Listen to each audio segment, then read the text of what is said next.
네, 여러분 안녕하십니까. 1월 11일 목요일 아침 매일 성경 목사 함께 나누겠습니다. 오늘은 신명기 4장 끝부분이죠. 44절에서 5장 10절까지 말씀인데요. 제가 앞부분을 읽겠습니다.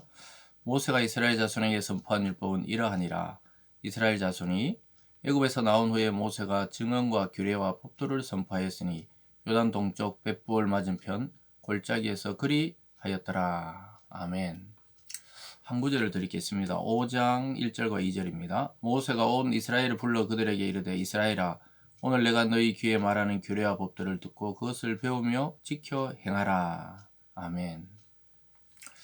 오늘 본문의 내용을 중심으로 이스라엘에게 부여된 고유한 법, 이스라엘에게 부여된 고유한 법이라는 제목으로 말씀을 증가하겠습니다.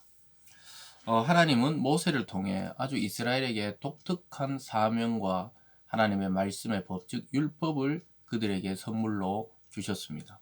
그래서 그들은 이 세상 어떤 민족과도 다른 삶을 부여받았던 것입니다. 그것은 자신들이 하나님께 택함받았는 그 교만에 빠지란 것이 아니라 하나님의 택함받은 그 백성으로서 하나님의 법, 즉 하나님의 말씀을 맡은 민족으로서 자기들도 그 말씀대로 듣고 지키고 행하고 그 다음에 이웃의 여러 나라들에게도 하나님의 말씀 즉 복음을 전하는 그러한 사명을 받았던 민족입니다.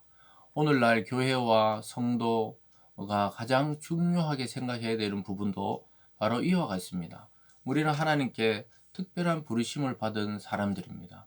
그러나 우리의 그 특별함이 세상 앞에 교만이나 또는 세상을 낮추어 보는 그런 것이 아니라 하나님의 자녀로서의 겸손과 또 성실과 하나님의 말씀을 지키는 것을 세상 속에서 보여주며 또 그 우리가 맡은 그 복음을 타인에게 전하는 것이 우리의 고유한 사명입니다. 그래서 교회와 성도가 제일 중요시 여겨야 되는 것은 먼저 말씀을 듣고 그것을 지키고 그것을 행하고 난 이후에 또 그 말씀으로 초대하는 그런 사명을 부여받았던 것이죠. 그래서 모세는 지금 그 율법을 선포한 곳이 어딘지를 이야기하고 아까 44절에 요단 동쪽 벳볼 맞은편 골짜기에서 그리하였다. 즉 하나님의 그 규례와 법도를 그곳에서 선포했다. 정확하게 장소를 이야기하고 있는 것을 보게 됩니다. 그리고 하나님은 호렙산이라는 곳에서 거기서 하나님이 언약을 맺었다고 이야기하고 있는 것입니다.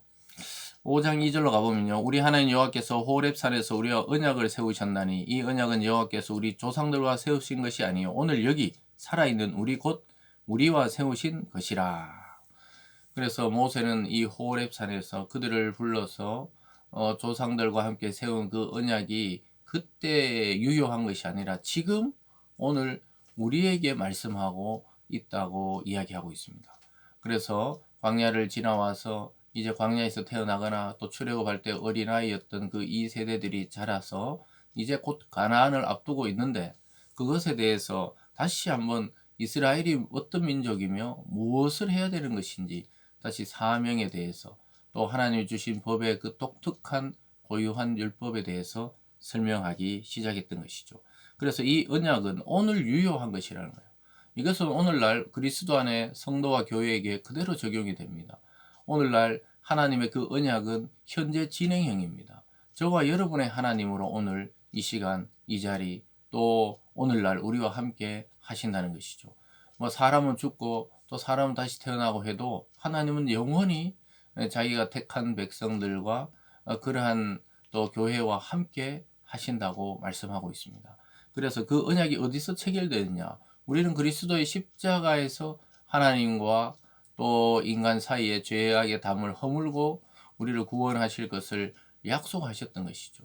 그래서 그리스도의 그 십자가 언약이 이 모세가 마치 하나님 앞에서 지금 호렙산의 언약을 체결하듯이 아주 자기들을 부른 그 민족과 또 독특성을 이야기하듯이 저와 여러분 이 시대 가운데 하나님이 영적 이스라엘로 부르시고 그리스도 안에 자녀로 부르셨다는 사실을 꼭 기억할 필요가 있습니다. 그 약속의 증거가 그리스도의 십자가다. 이 사실을 꼭 기억할 수 있기를 바랍니다. 그러면서 오늘 10계명에 대해서 이제 오늘 마지막에 보면요. 10계명의 1계명과 2계명을 이야기하면서 오늘 본문은 마치게 됩니다. 7절에 보면요. 나 외 다른 신을 내게 두지 말지니 이렇게 말하고 있고요.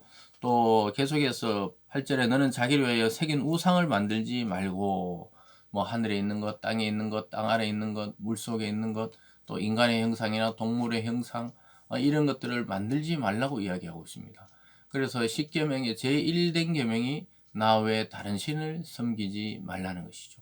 여기서 다른 신이 있어서 그런 것이 아니라 그 전부 거짓된 우상이라고 2절에서 이 계명에서 연결이 되고 있죠. 그래서 하나님을 사랑하면은 다른 마음을 품을 수가 없는 것과 같은 것이죠. 그래서 하나님의 그 유일하신 하나님을 우리가 온전히 섬길 때 다른 모든 것들은 그 우상이라는 사실을 깨닫게 된다는 것입니다. 그래서 오늘날도 마찬가지죠. 우리가 하나님을 지극히 사랑한다면 다른 어떤 것으로 하나님을 대체하려고 할 필요가 없다는 사실을 깨닫게 됩니다. 그래서 이 1계명만 제대로 지키면 나머지 9계명은 당연히 지키게 되어 있어요.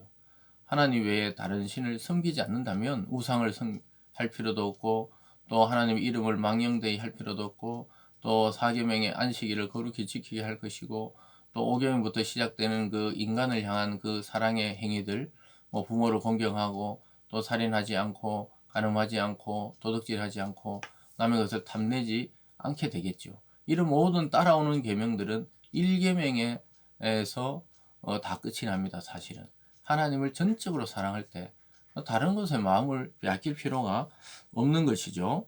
그러면서 이렇게 말합니다. 9절에 뭐 그것들에 절하지 말며 그것을 섬기지 말라. 내 하나님 여호와는 질투하는 하나님인즉 나를 미워하는 자의 죄를 갚되 아버지로부터 아들에게 3, 4대까지 이르게 하거니와 나를 사랑하고 내 계명을 지키는 자에게는 1000대까지 은혜를 베푸느니라.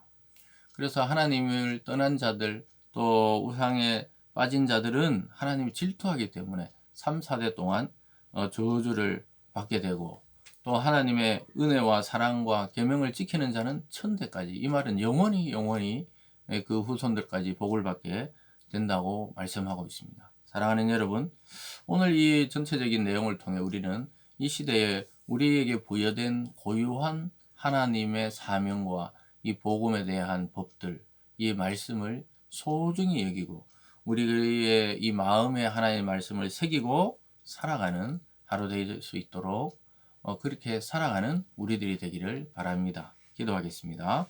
사랑의 하나님 아버지 감사드립니다. 아버지 하나님 이스라엘에게 부여했던 그 고유한 하나님의 말씀이 그리스도 안에서 십자가 언약을 통해 우리에게로 넘어왔습니다. 하나님 오늘날 교회와 성도들이 이 비본질적인 것에 너무 많이 빠져 있습니다.